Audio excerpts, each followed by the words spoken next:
Good evening. Namaste, everyone.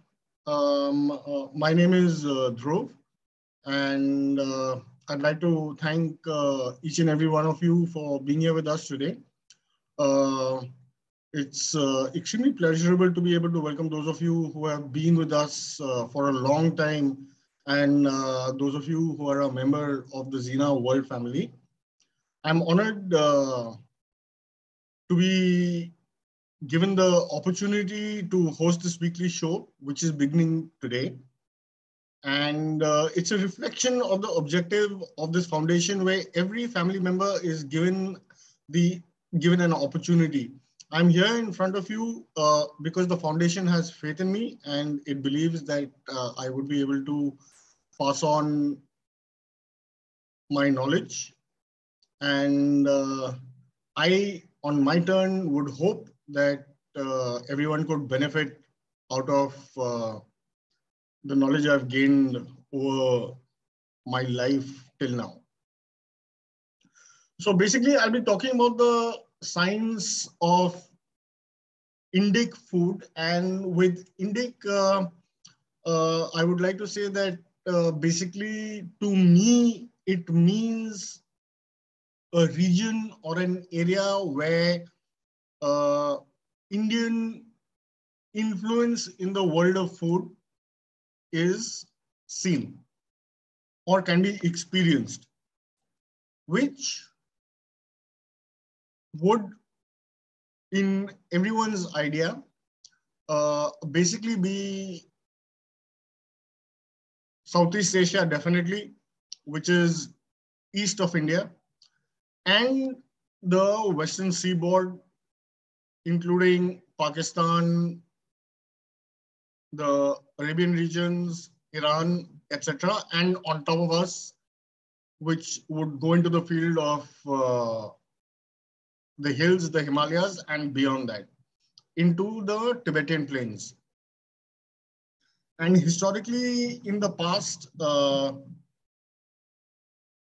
from the times of Yuan Sang and pre him, there have been cultural relations with all these regions.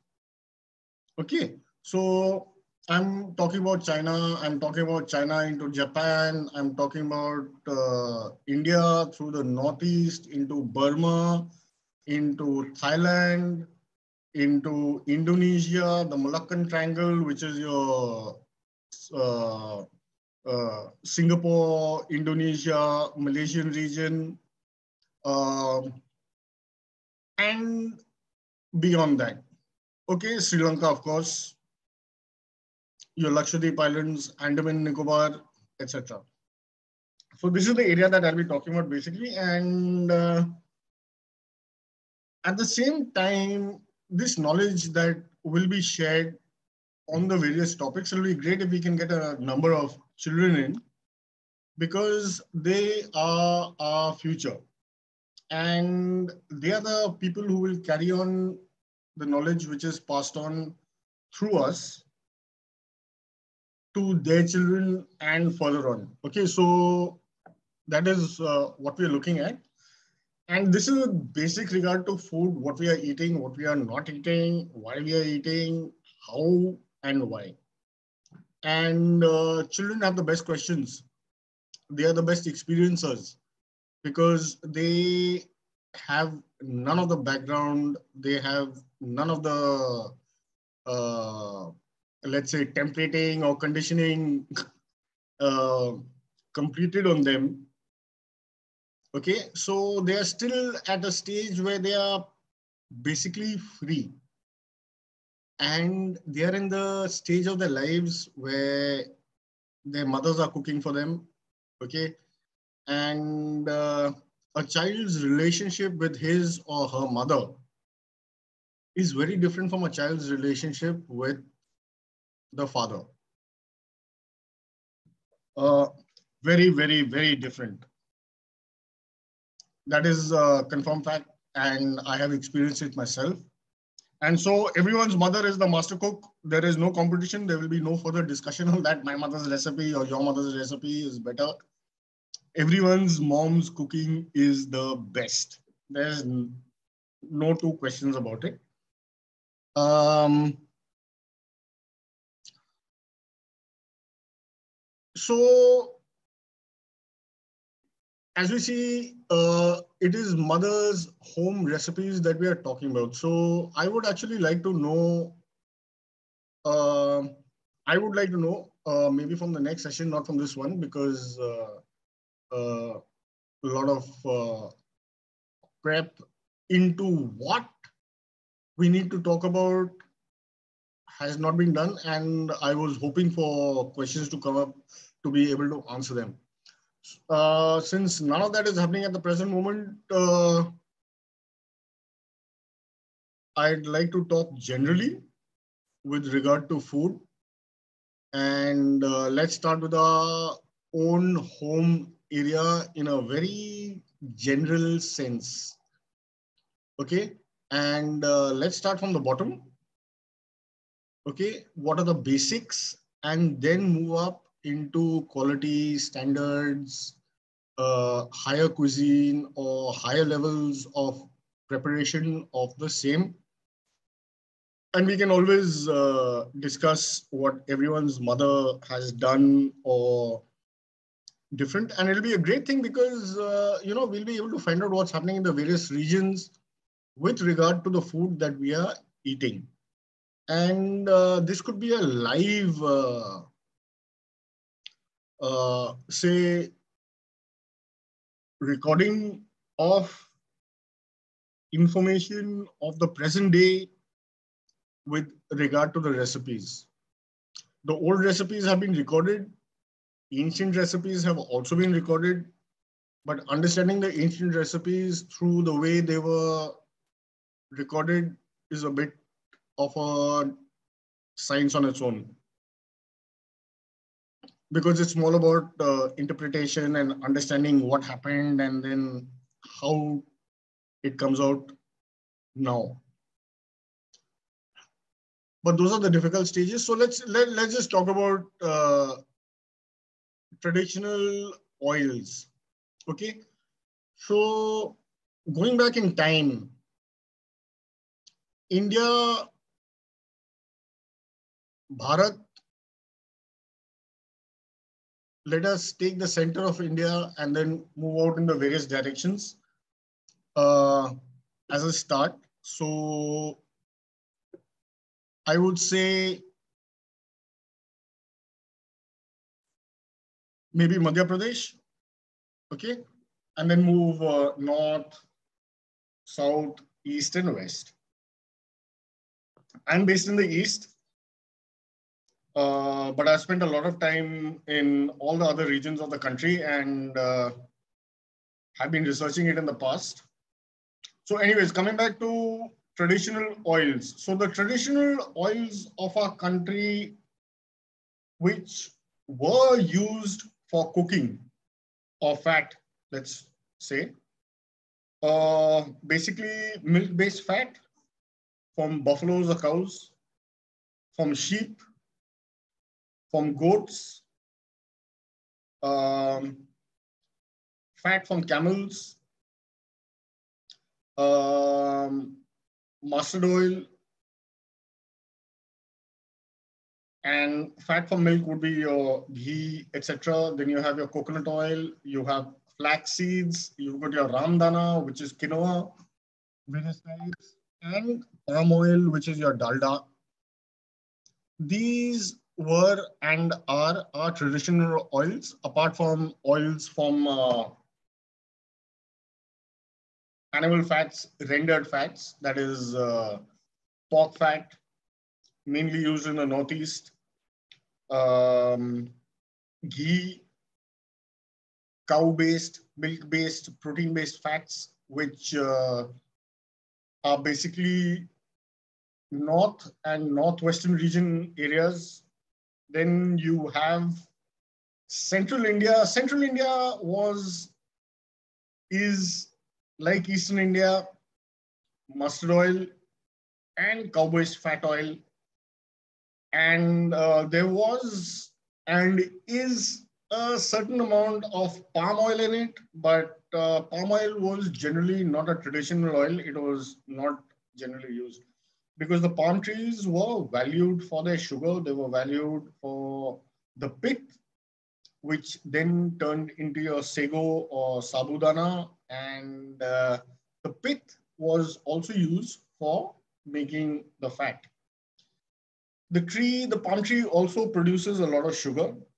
So you have your sugars and your goods also coming out of that.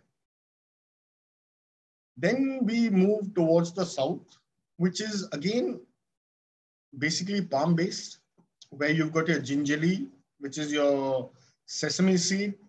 Sesame seed fat and sesame seed use, you will also find great in certain regions of Bihar and Madhya Pradesh and South India. And then coconut oil. So these are the oils that we are talking about. These are our traditional fats. And in a topic that I had discussed earlier in another one of these shows, I had mentioned that our traditional oils have always been pure, and genetically our bodies are predisposed or used to these oils, these fats. So over millennia, 2, 3, 4, 5, 6, 7, 8, 10 millennia, we know for sure that these oils were used. And so over thousands of years, our bodies are used to processing these oils. Now, when we move into the present day, where everything is either palm oil, your dalda oil, or a lot of the food products which you get pre-fried, pre-packed, pre-packaged FMCG kind of chips and stuff like that, are all palm oil fried based products. Okay, and they are because their focus is basically on the price, their profit margins, etc., etc., etc. So they use the oil which gives them their better profit margins, and then over a period of time they've come up with polysaturated fats, polyunsaturated fats, etc., etc., etc., which bolsters their arguments for use of those fats, which are scientifically now being proven wrong. Okay, none of those oils are great. Fat is required for cooking. Fat is required very basically by the human body so that it can process the vitamins, and the fat acts like a transmitter of the vitamins from your digestion into your bloodstream, and then your body absorbs it. Okay, if the fat is missing, levels of absorption of vitamins out of the food that we eat is reduced greatly. So a certain amount of fat is required in helping your body absorb the vitamins. So regionally, you will find that even though the South Indians eat a lot of rice, or you find the Bengalis eating a lot of rice, okay, because of their genetic makeups, you will find that they will not put on a lot of weight. Of course, lifestyle also makes a great difference, but it is person to person kind of reaction to what you're eating and putting inside yourself. That whole fundamental changes when you move west. Because of that, now you have ghee, and apart from rice, you are mainly a wheat eating society. Okay, rice has become popular out there because for various technical reasons. I don't want to get into it, but access to water now, access to multi-crop growing, access to free electricity, water, etc., etc., etc., makes them grow rice. But they were predominantly a wheat-oriented society. Like wheat in the East, used to be something special, something different. Now, if you go to a country like Bhutan, okay, they have roti, but it is a specialty item out there, okay, because roti is a great thing. They are basically a rice eating society. They stick to their organic rices, and roti is something which is special, something which is different, which is occasional, and it is highly appreciated. So the same thing used to be in Western regions where they were predominantly wheat eaters, and that moved into a little bit of rice. Rice would be a specialty, something, etc., etc., etc. And the same thing would work the other way around in the East.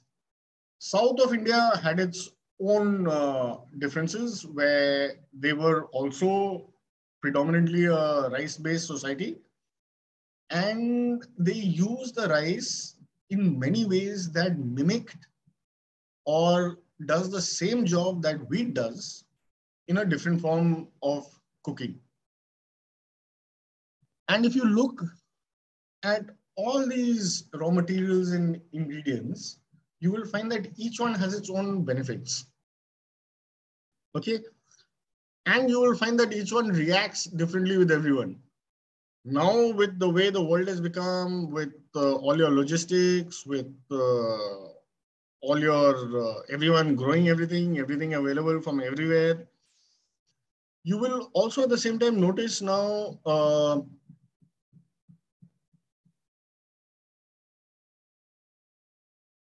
okay, let's not get into monetary focus. I'm out of that.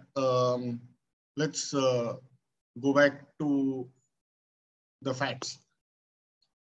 So houses in the East would be basically mustard oil based cooking. Okay. Northeast would be pork fat or beef fat or animal fat based. Okay, including bugs. In the Northeast, you will find a lot of use of caterpillars. They are highly fatty, and grubs, which are the babies of your caterpillars and stuff like that, which are also very high in protein and high in fat.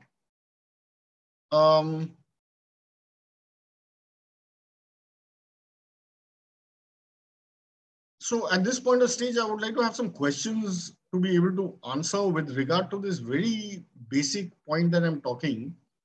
So to be able to give it some sort of direction in which you're going to be moving in, because I don't see any kids, and there are very few people on this discussion at the moment. So I don't really know what to talk about. Interesting perspective, Tathagat. Dhruv, how do you want me to address you? Yeah, call me whatever you feel like. Whatever I feel like, or what is your name? All right, I'll address you as Dhruv. Wonderful. Yeah. So Dhruv, yeah, what you brought out is definitely fat as a medium to cook. Fat as a medium to add that extra punch to the food that we are eating. Fat as a medium to match the climate and the geographical situation, state that we are in, the space that we are in, right? Yeah. That is precisely why as we go up north, we find different kinds of and largely animal fat being used for cooking, right? If you take the example of the salty tea that is had, where you put butter, right? Yeah, yeah, which is beautiful. As we go south, we find that oil comes also as a crop. See, for example, that one you talked about sesame oil or gingerly oil, till oil. Gingerly, yeah. This part, I belong to Odisha, and I'm talking about this part. Odisha, Andhra, Karnataka, Tamil Nadu, these places, people use a lot of groundnut and sesame oil. Yeah. Okay. Yeah. Yes, very true. Vis-a-vis in the north, and again, Odisha is in the cusp. So you'll find that there is a dominant use of mustard oil. Because mustard is being, yeah, that's a crop that's coming up there, which is beautiful. I have a very basic question, and the question is, while you were doing this research, at any point of time, what is it that you identified or found out regarding this use of a medium to cook? Why was it needed? I mean, human beings can easily eat boiled food or steamed food or roasted food. So have you actually had the opportunity to look at why this medium of using fat came in? And what could be the etymology of this, the history of this use? Okay, so fat basically is a great transmitter of heat. Okay, and it acts as a moisturizer, which you'll find in all the creams, face creams, and stuff like that. So it does the same job when you're cooking food in it. It allows the food, it seals the food from outside, even though it allows the transference of the heat from the sauce to pass through faster into the product without actually damaging the raw material from inside. So if you have, say, a pot of hot ghee, when you drop a potato in it, you'll find that the external part of the potato crisps up, seals the moisture inside, and if the temperature is checked, the potato gets cooked right through. Right? Not allowing the moisture to get out. So it acts as a great transferer of heat for the cooking process. Now, if you go to a lot of regions in, say, Bengal, all over India, if you live with the poor people, you will see, and especially with the fishermen, okay, out at sea, and in the rivers and stuff like that, you'll notice that a lot of their cooking, and especially in Bengal, and since you're in Orissa, ma'am, you'll notice that a lot of the cooking is done fatless. Okay, you'll notice that a lot of the poor people cook their food directly into water. For example, you'll make a ginger, garlic, onion, and maybe haldi paste, and you will cook it in water. You will not put it in fat. So you will cook the masala through in water, and then you will add, say, a piece of fish or something, and the fish then, as it cooks into the gravy, will add the fat from the animal sauce into the curry. Okay, so you are getting a source of fat, and all these vegetables, everything has a certain amount of fat in it, which is why you see now rice bran oil, wheat bran oil. They're taking oil out of even the chilka of what you don't eat. You know, of the skin, the exocarp, etc., are being used to extract fat. Those fats are extremely unhealthy for the human body. And that is what we are buying in the market now. And they are being used primarily to transfer the heat. Now, if you, for example, if you're going to fry onions, say, if you put onion into water and boil it, it will turn white. The sugar of the onion will come out into the water. And as you cook the water down, you will notice that the sugar will caramelize on the sides of the pot. And that, as you ghisso and cook and rub slowly as you cook, it will get into the onion, and then the onion will turn into a brown paste. Whereas if you put onions into fat, it will instantly start turning brown at a much faster rate. So you have a lot of time saving, you have a lot of energy saving, and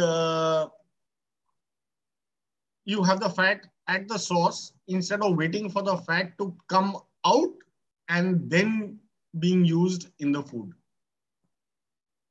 So there are different techniques, and Indian technique of cooking, what we do now, is very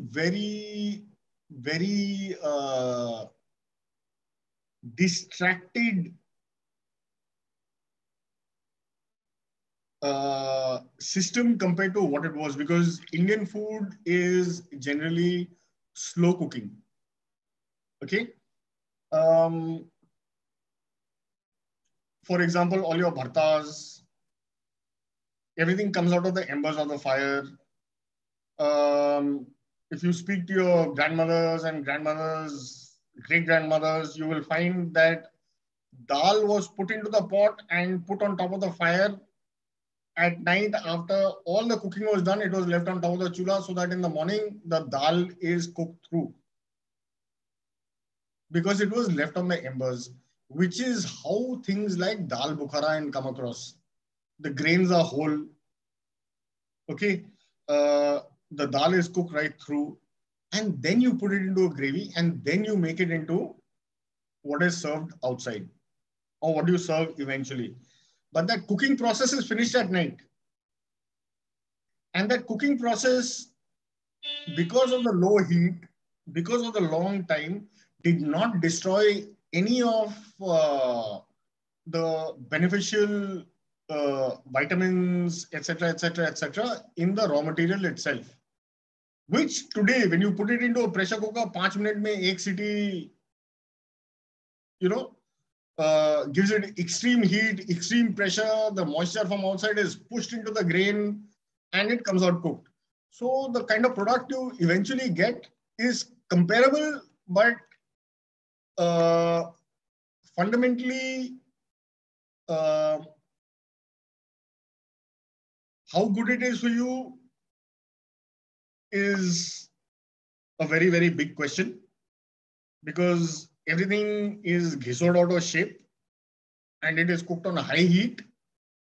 And so, and in this present day cooking, you land up destroying everything, basically. Okay, because you want to do it fast. You don't have the time. So the human being's focus is not on the food. The human being's focus is khana khana hai, but I need to do it in like 20 minutes, which is where things like Maggi noodles and all come in. And then you put in some cheese, you put in some this, you put in add in that, something else, and then make it into something nice that you want to eat, which tastes better than what it is. But you're filling your stomach, but you're not giving your body the kind of nutrients that it requires, because those nutrients have been destroyed. All the nutrients have been and sold at a different source, which is another thing which is happening now. Yeah. Dhruv, is it okay for me to say something here? I know I'm not. Okay. So I've grown up for the first 10 years almost. Morning, that is say around 10 o'clock, we were given a whole meal. Okay, all children. And this used to happen especially when we would go to our, grandparents' place. All cousins, all siblings sit together. You have a huge pot. Okay, and the pot is very specific. The face, the mouth of the pot is never wide. It is narrow. Okay, it's what you and I would call a dekchi, right? The round dekchi, not a patila. Into which, the small, usually the jeera rice, we call it jeera rice or gobind bhog rice, was put, and a piece of white cloth, usually a muslin cloth, into which moong dal was put. Okay. And I'm telling you, this moong dal, I've seen the whole process and sharing with you. The moong dal would come from the field, okay, after it has been harvested, cleaned, the sabut dal, okay, the green one, which would be, what we used to call ghorona or the chakki, in which it was split into half. After it was split into half, it would be roasted, dry roasted. And then the peel was removed. This would be the dal that would be, used for cooking, not the kind of dal that you get now.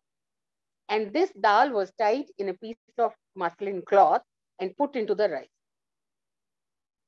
along with which, peeled potatoes were put into it. And this was cooked on slow flame.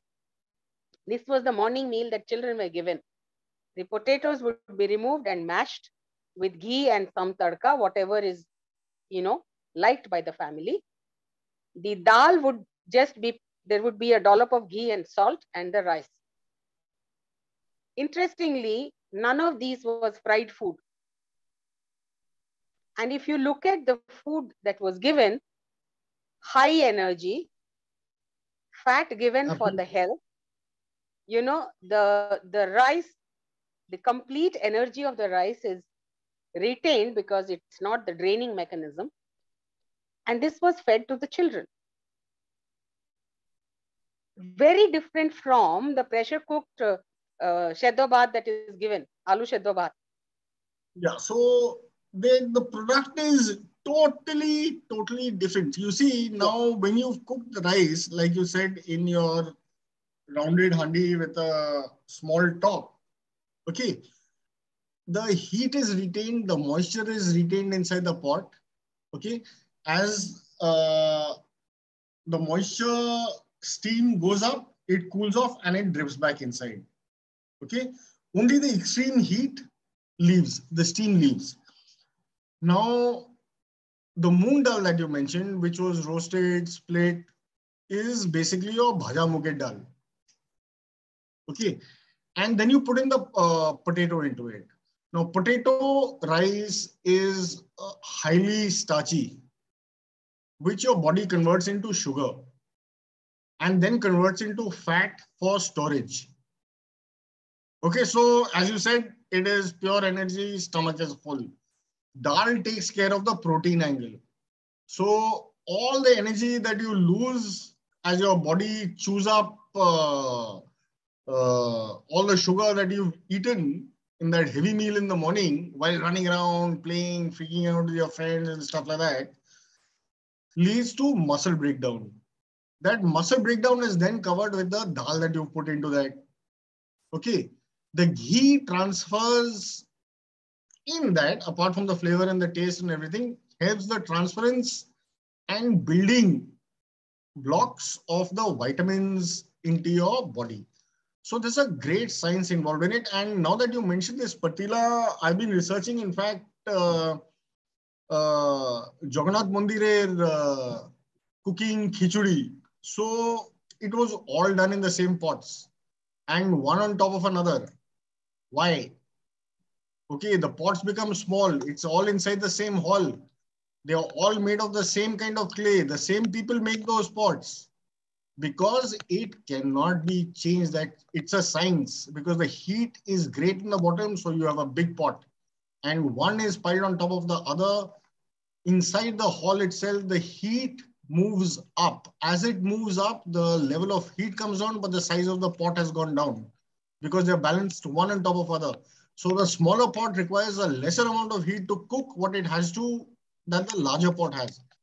So the whole thing, whole of these things have been figured out and they've been done and it's carrying on traditionally through the ages. But now, because of the life we lead, we think it is not this thing. We'll go out and have one Yakult, okay, because probiotics. From the childhood in Odisha, you're getting Pokal Bhat. Okay, rice is left overnight.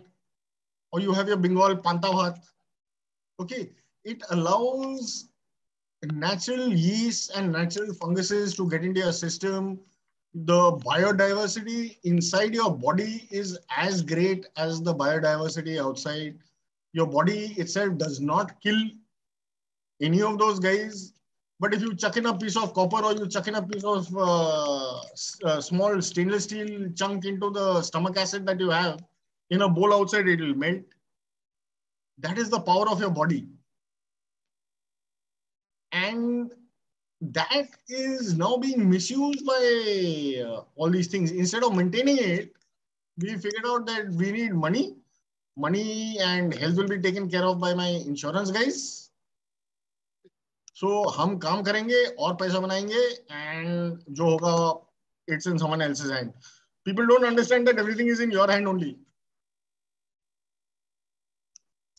So I have a great problem with this system, and that's just it. You can't eat meat anymore. I mean, you can eat meat. I'm not saying don't eat meat or anything like that, but I mean, things like sausages and stuff like that, chicken sausages, pork sausages, stuff like that. You see any of these packet guys, forget about, they've even got veg sausages. Okay. Now there is a 10% difference between the vegetable sausage and the non-veg sausage. Why? Because 70% to 75%, anything over 60% is basically soybean extract. In your chicken sausage, in your pork sausage, in your mutton sausage, in whatever kind of sausage, with the cheese, everything, the cheesy and onion sausages and stuff like that. So that is what you're getting today. When the manufacturer is selling you something which is 3 times the price of a kilo of meat outside, and he's giving you 250 grams, out of that 250 grams, 200 grams is soybean nugget with various kinds of flavoring and glue to stick it together to make it look like a sausage, and you've got some trace of chicken in it to say it's a chicken sausage, is what you're buying. No one reads the label, so they don't know. But it's good for the health to a certain extent. Eating the soybean nuggets is not bad. But then now all the chemicals they put into it to preserve the meat, things like ammonia. How good is ammonia for your body? You tell me that. 5 times in a day you go to the loo so that your body can extract its own ammonia and urea, etc. That you're buying sausage and putting back inside yourself. So from a different source. That is what humans are doing to themselves. And then they have problems with what they're eating, what they're not eating. Something which is $1,000 is better than something which is $50, which I think is wrong. Because the $1,000 guy has spent $800 on the packaging, $20 on the product. If you buy 20 rupees worth of dal, you will eat 20 rupees worth of dal. If you go and buy 20 rupees worth of dal from one of these packet guys, you will get 5 grams or 10 grams of bhunawa dal inside the packet. That is where the problem starts. And this knowledge children can only pick up from their elders. And if they pick it up at this stage in their life, earlier on, then there is a chance of these problems getting corrected at a later stage. Otherwise, our kids, my kids, who are now 20, 24 years old, they are happy eating those sausages. They are not even interested in listening to me when I say, ye khalo, wo khalo, I'll cook for you and stuff like that. It's too much of a problem. It's easier for them to pick up ITC ka, chef ka, dal bukhara, heat that and buy 2 parathas, which are frozen parathas, and do that. I also did it for a long part of my life. And so I'm keeping quiet because they'll get over it over a period of time. They'll also eventually realize. But if this is imbibed in a child at this stage, then in the future, he'll have greater understanding of very basically of what he's doing to himself. And this leads to greater understandings in other fields also. So food decides what you are. What you're putting in comes out. I'm not against eating, say, beef or anything like that. Beef is good. All the Buddhist guys are eating beef up north. No problem. They need protein. They need some source of protein. They can't grow proteins in sandy, rocky hills. So they eat a cow or they eat a yak, which is okay. But the whole problem that now I need to eat beef every day or I need to eat chicken every day. Either it's a habit. Habits are not good because it can be an alcohol habit. It can be a smoking habit. It can be any other habit. Excess of anything is bad. Okay. Now, so up in the north, if you eat a cow, or you eat beef, or you eat a yak, or you eat a chicken, or you eat some wild bird or something, it's understandable. Okay, and it is good for you because those animals have not been injected with hormones, they have not been injected with antibiotics, they have not been injected, and they've not got chemicals in their feed to make them healthy, and various kind of vitamins and this and that, so that they grow. I went to the Arambagh chicken factory. They give them injections every day. And why? Because that baby chick, which is approximately an inch and a half, turns into a 1.5 kilo chicken or a 1 kilo chicken in 2.5 weeks. So that is the person's plan or his business idea of getting that chicken or getting that to your table. Okay. So he's pumped it full of chemicals and he's given it to you. That same chicken goes to the sausage guys everywhere, all over the countryside it goes. So that is harming you. Then, so that is with the non-vegetarian things. And that's happening across the board with all the animals, including your pork and your chicken and your fish. Fish are being given feed with antibiotics in them, so that, and with chemicals so that they grow fast. Hormones, growth hormones. How is that supposed to help you? Are you supposed to eat it? No. And the same problem then starts with all these GMOs and all your, of course, everyone is aware of this Monsanto problem, etc., and etc., etc. They've been all being shut down and being bought over by other companies or carrying on with the same work that they were doing in the past. Now, the fact is, so small things like the boll weevil with your rice, with your dal, they've genetically modified them so that the bug or the insect which eats it dies. And over a period of time, the insect stops eating that because the insect realizes that I'm going to die if I eat this. So they don't attack those crops. That is the kind of stage we are in at the moment. And that food is going inside us. So if it is killing an insect and it has certain amount of chemical or whatever inside it, which is killing the insect, it is building up. We are like 50 kilos, that insect is like 5 grams, 1 gram, 2 gram. So, bichara to Maria. I'm like 60 kilos. 60 into 1,000 is 60,000 grams. So that 1 grain of rice or that 1 grain of wheat, which kills that guy, is harming me also in innumerable ways over a period of time with my carrying on with my consumption of that same product.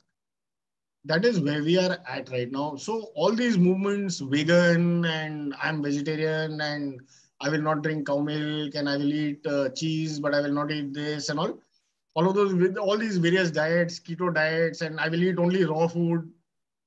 Get me any kind of sabji, I will eat it, but it doesn't make a difference because that sabji has been given enough chemical fertilizer and urea and everything to become what it has before it goes into you. And certain amount of that is going into you, certain amount of that is being retained by your system. Right. I think what you're saying makes such a lot of sense.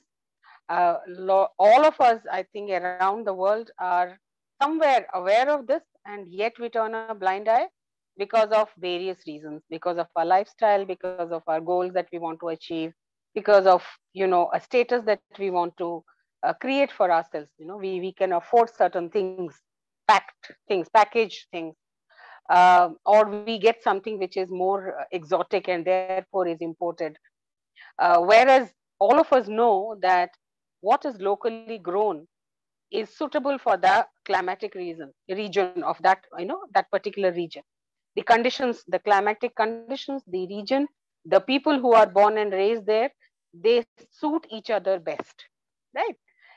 Having said that, what you said is, the whole thing of 1 gram and 6 grams and 6,000 grams and so on. I think what we are, facing right now, or we are injecting ourselves with, is a process of slow poison, because we are Absolutely. taking this day in, day out. Wonderful. At this point of time, because of, we're almost coming to the close of today's session. Uh, and I'm sure this topic is so huge that we can have multiple um, sessions to actually discuss this further. The impact that it has on the society, the impact it has on the children who are coming into this world now, and they are going to grow further. Um, and where these movements are going, are these movements really a fad, or are these movements, uh, taking us to a space which is much more healthier, and which will help us to come out of this um, chemical world that we have put ourselves into. That is something that we need to look at